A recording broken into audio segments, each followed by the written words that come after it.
Hi,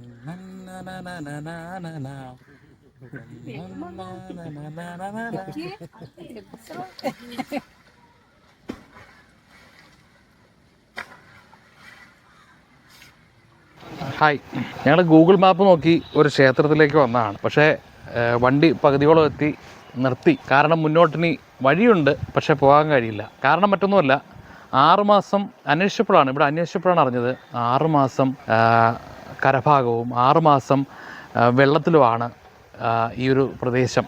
നമുക്ക് അങ്ങോട്ട് കാണാം. എൻ്റെ പിന്നിൽ കാണുന്ന ഈ ഒരു സ്ഥലം കണ്ടില്ലേ, ഇവിടെ 6 മാസം വെള്ളത്തിലാണ് ആ ക്ഷേത്രം നിൽക്കുന്നത്, 6 മാസം കരയിലുമാണ്.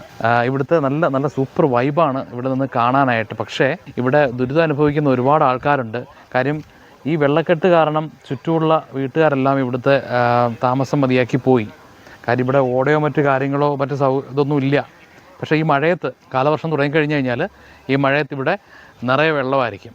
ഇതിനി അടുത്ത ഉണക്ക് വന്ന് പതിയെ പറ്റിയാലേ ഇവിടുത്തെ വെള്ളം താന്നു പോവുകയുള്ളൂ. പക്ഷേ ക്ഷേത്രത്തിലേക്ക് പോകണമെങ്കിൽ കഴിഞ്ഞ കൊല്ലങ്ങളിലൊക്കെ ഇവിടെ ചെറിയ തോണികൾ ഇവിടുത്തെ ജനങ്ങൾ റെഡിയാക്കി ഇട്ടിട്ടുണ്ടായിരുന്നു. പക്ഷേ ഇപ്രാവശ്യം അതില്ല.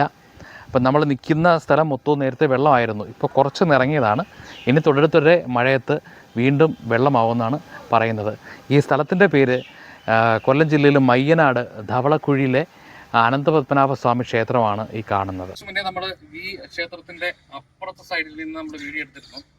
ഇപ്പോൾ തിരിച്ച് ഞങ്ങൾ ഇപ്പുറത്തെ സൈഡിൽ വന്നു. കാര്യം ഇവിടെയാണ് ക്ഷേത്രത്തിലേക്ക് പ്രവേശിക്കാനുള്ള വഴിയുള്ളത്. അപ്പോൾ ഇവിടുത്തെ ജനങ്ങൾക്ക് ശരിക്കും പറഞ്ഞാൽ പരാതിയില്ല. കാര്യം ഇവർ പറയുന്നത് ഇത് ഇവരുടെ പാലാഴിയും, ഈ പാലാഴിയിൽ ശയിക്കുന്ന അനന്തപത്മനാഭനും ആണ് ക്ഷേത്രത്തിനുള്ളിൽ എന്നാണ് പറയുന്നത്. കാര്യം മറ്റു സ്ഥലങ്ങളിൽ നമ്മൾ ചെല്ലുമ്പോൾ അവിടെ ഈ വെള്ളക്കെട്ട് കാരണം അവിടുത്തെ ജനങ്ങൾ ശരിക്കും പറഞ്ഞാൽ പരാതി പറയാറുണ്ട്. പക്ഷേ ഇവിടെ അങ്ങനെ പറയാറില്ല.